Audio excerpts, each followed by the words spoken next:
안녕하세요. 기초교육대학 박지연입니다. 자연과학 명조와 창의적 글쓰기 수업에서 토마스 쿤의 과학혁명의 구조를 살펴보도록 하겠습니다. 과학혁명의 구조를 크게 세 부분으로 나눠서 설명하도록 하겠습니다. 1부에서는 저자 소개 및 글의 배경 소개를 할 것이고 2부에서는 과학혁명의 구조에 대한 내용을 소개하도록 하겠습니다. 이어지는 3부에서는 과학혁명의 구조에 나오는 주요 개념들에 대한 설명을 하도록 하겠습니다. 미국의 과학사학자이자 철학자인 토마스 쿤은 1922년 신시내티에서 태어났습니다. 1940년 하버드 대학교에 입학을 했고 이론 물리학을 전공으로 선택하였습니다. 1940년대에는 하버드 대학교는 제2차 세계대전을 위한 전시 동원 체제에 편입이 되었고 1941년 이후에는 과학자들이 대대적으로 전쟁 관련 연구에 투입이 되었습니다. 그래서 2차 세계대전 중에는 수업 진행이 원활하지 못하였고 또한 쿤도 군사 연구와 관련된 일을 하게 됩니다. 전쟁이 끝난 뒤 학교로 돌아와 1949년 이론 물리학으로 박사학위를 취득하였습니다.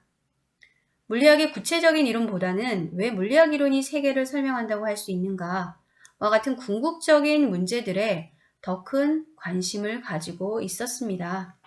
이것은 과학사학자, 과학철학자의 길에 어울리는 질문이라고 할 수 있겠죠.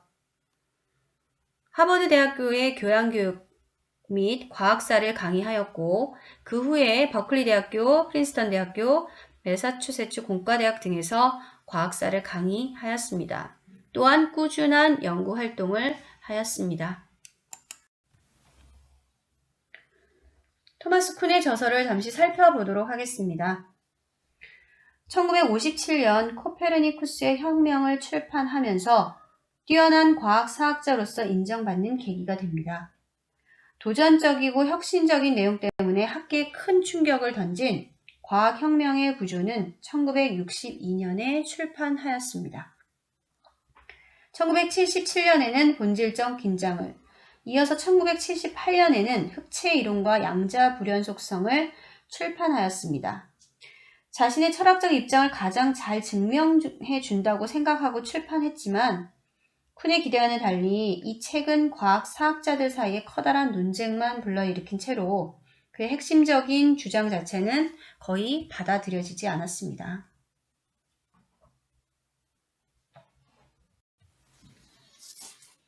20세기에 출판된 학술서 중에서 가장 영향력이 크고 가장 널리 읽히고 가장 많이 인용된 책인 과학혁명의 구조입니다.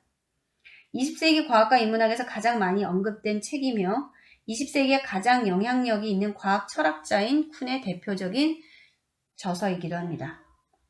2012년은 쿤의 과학혁명의 구조가 출판된 지 50주년을 맞이하였습니다. 과학혁명의 구조가 쓰여진 배경을 한번 알아보도록 하겠습니다. 1948년 학부에서 인문학을 전공하는 학생들에게 과학을 강의하라는 요청을 받게 됩니다. 쿤은 뉴턴 역학의 뿌리를 보여줄 수 있는 역사적 사례를 찾기 위해서 아리스토텔레스의 자연학을 읽게 됩니다.